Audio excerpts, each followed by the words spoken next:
এই জন্য বলিষ্ঠ কণ্ঠে কালিমাতুশ শুকর সকলে বলেন আলহামদুলিল্লাহ। রাস্তাঘাটে বিশেষ করে ব্রাহ্মণবাড়িয়া বিশ্ব রোড এমন কোনো রাস্তা নেই জ্যাম নাই। আসার কথা অনেক আগে, কিন্তু বহু চেষ্টা করে ভিতরে রাস্তা দিয়ে ঢোকার পরও জ্যাম। গ্যাস পাম্প তো বন্ধই, তেল ঢোকে আইছে, তারপর আপনারা বসে আছেন বলেন আলহামদুলিল্লাহ। আল্লাহ পাক রব্বুল আলামিন বলে, ও মানুষ, আল্লাহর নিয়ামতের শুকর আদায় করলে আল্লাহ রব্বুল আলামিন তার নিয়ামত বৃদ্ধি করিয়া দেন। ঘোষণাকার আল্লাহ বলে, লা ইন শাকারতুম লাযিদান্নাকুম ওয়া লা ইন কাফারতুম ইন্না আযাবি লাশাদীদ।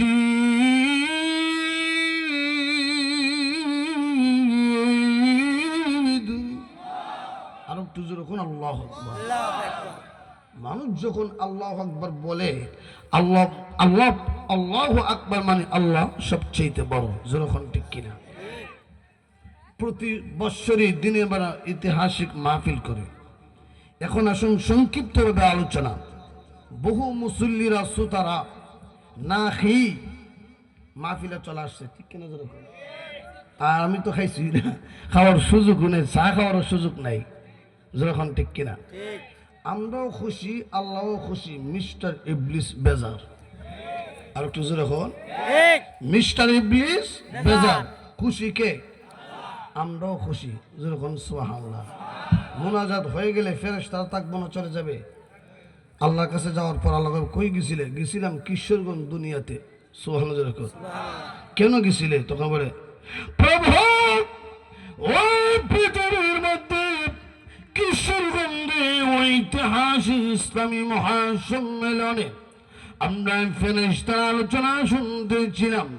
আল্লাহ রাব্বুল আমিন ফেরেশতাদেরকে লক্ষ্য করে বলে, ফেরেশতারা কোরআন হাদিস আলোচনা শুনতেছিলেন। ফেরেশতারা আমার বান্দাকে আমি আল্লাহকে দেখেছি না দেখে নাই, জাহান্নামকে দেখেছে, জাহান্নাম দেখে নাই, তারপর কি জান্নাত দেখেছে, জান্নাত দেখে নাই, আমি আল্লাহকে দেখে নাই, নবী রাসূলদেরকে দেখে নাই, তারপর আমার বান্দা আমি আল্লাহকে বিশ্বাস করে ইসলামী মহাসম্মেলনে আগমন হয়েছে। সুবহানাল্লাহ। আর একটু জোরে বল সুবহানাল্লাহ। লাভ না লস?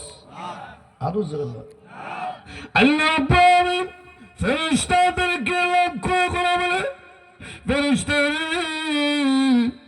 আমার বান্দা জাহান্নাম দেখে নেই, তারপর জান্নাত দেখে নেই, আমি আল্লাহকে দেখে নাই, ফেরেশতা তোদেরকে দেখে নাই, তারপর আমি আল্লাহকে বিশ্বাস করে জুমার নামাজের পরে ইসলামী মহাসম্মেলনে বহু শ্রোতারা রয়েছে না খেয়ে বসে আছে। আল্লাহ রাব্বুল আমিন ফেরেশতাদেরকে লক্ষ্য করে বলে, ফেরেশতারা সাক্ষী থাক, সাক্ষী থাক, আমার বান্দাদের জিন্দেগীর সমস্ত গুনাহ মাফ করে দিল। বছর লাভ না লস? আর একটু জোরে হোক। এখন আসুন আমি আপনাদের সামনে আয়াতে কারিমা তেলাওয়াত করছি। সূরা আলে ইমরানের 30 থেকে 31 নম্বর আয়াতে কারিমা। আল্লাহ রাব্বুল আলামিন আল্লাহর বন্ধুর উপরে যে কিতাব নাজিল করছেন, এই কিতাবের নাম কি? একসাথে বলতে হবে, বিশাল জনসভা, আওয়াজ নাই। অত্যন্ত যে কিতাব নাজিল করেছেন, এই কিতাবের নাম কি? আল কুরআন। শ্রেষ্ঠ কিতাব, আসমানি কিতাব 104 খানা। 4 খানাকে আমাদের তাওরাত, জাবুর, ইনজিল, কোরআন। শ্রেষ্ঠ কিতাব আল কুরআন। আল কুরআন নবী সাল্লাল্লাহু আলাইহি ওয়াসাল্লামের উপরে জিবরাইল আলাইহিস সালাতু ওয়াস সালামের মাধ্যমে নাজিল করছে। কি করছে না? কত বছরে? 23 বছরে। কত বছরে? আমার আপনার নবীজির উপরে কোরআন শরীফ নাজিল করছে 23 বছরে। সুবহানাল্লাহ। আর একটু জোরে বল। যেই সমস্ত সূরা মক্কাতে নাজিল করছে, ওই সমস্ত সূরার নাম হলো মাক্কিয়া, আর যেই সমস্ত সূরার নাম হলো মাদানী, ওই সূরা নাজিল হয়েছে মদিনাতে। যেরকম সুবহানাল্লাহ। এখন আসুন নবী সাল্লাল্লাহু আলাইহি সাল্লামের যে কোরআন নাজিল হয়েছে, কোরআনের দাওয়াত দিছিনি, কালেমার দাওয়াত দিছিনি। দাওয়াত দিতে গিয়া নবীকে বহু কাফের মুশরিকরা কষ্ট দিছে কি দিছে না? এর মধ্য থেকে একজন মিস্টার শয়তান ছিল আবু জাহেল। আর একটু জোরে হোক। আপনাদের এলাকার মধ্যে কোনো আবু জাহেল কোনো মানুষ আছে যে নাম আবু জাহেল? নমরুদ, ফেরাউন কেন নাই? এটা অভিশপ্ত নাম। যখন ঠিক কিনা? আবু জাহেল নবীকে কষ্ট দিছে, পাগল বলতো, জাদুঘর বলতো, কিন্তু গোপনে গোপনে নবীর কণ্ঠে তেলাওয়াত শুনতো। আর একটু যখন সুবহানাল্লাহ। একদিন আবু জাহিল ঘুমায় আছে, নবী তেলাওয়াত করতেছে, আবু জাহিল শুনে ঘুম থেকে উঠে নবীর মধুর কণ্ঠে তেলাওয়াত শোনার জন্য যখন গেলেন, ফজর আজান দিবে, আবু জাহিল কো এখন যদি আমি এখান থেকে না যাই মানুষ দেখে ফেলবে, চলে যাই। চলার পথে একজন কাফেরের সাথে সাক্ষাৎ। কাফের বলতেছে, হে আবু জাহেল কোথায় গেছিলে? মুহাম্মদের কণ্ঠে তেলাওয়াত শুনছি। তুমি দি বলছিলা মুহাম্মদের কণ্ঠে তেলাওয়াত শোনা যাবে না, ওই বেশি কথা কইস না। সুবহানাল্লাহ। আরেকজন কাফের কো কোথায় গেছিলে? মুহাম্মদের কণ্ঠে তেলাওয়াত শুনছি। নিষেধ দিছিলে, ওই বেশি বাড়িস না। আল্লাহ। আবু জাহেল কাফের দিনকে বলে কাট্টা কাফের হয়।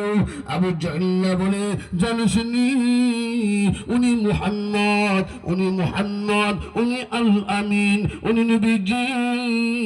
এই নবীজি ধর্ম সত্য, মুহাম্মদ সত্য, মুহাম্মদ আল্লাহ সত্য, জাহান্নাম সত্য, জান্নাত সত্য। কিন্তু তোমরা প্রশ্ন করতে পারো আবু জাহেল রে, সত্য হওয়ার পরেও আমি আবু জাহেল নবী ইসলাম গ্রহণ করি, নবীর ধর্ম গ্রহণ যদি করি তাহলে আমার বাপ দাদা ধর্মের মধ্যে শৃঙ্খল লাগবে। এমনি ভাবে আর যে মুহাম্মদ ধর্ম গ্রহণ করি, আমি বিশ্বাস করি মুহাম্মদ সত্য, কিন্তু ঈমান আনবো না। যদি ঈমান আনি আমার নেতাগিরি থাকবে না। আর তো জোরে বল। অনেক সময় সমাজের মধ্যে দেখবেন নেতাগিরি করতে গিয়া অনেক কিছু ছেড়ে দেয়। যেরকম ঠিক কিনা? আবু জাহেল উনি মুহাম্মদ সাল্লাল্লাহু আলাইহি ওয়াসাল্লাম, উনি সকল নবীদের নবী, উনি আসমানের নবী, উনি জমিনের নবী, কোন কায়তের নবী। কিন্তু আমি কেন ইসলাম গ্রহণ করি না? আমার নেতাগিরি থাকবে না, আমার নেতাগিরি থাকবে না, এই জন্য আমি ইসলাম গ্রহণ করি না। কিন্তু মুহাম্মদ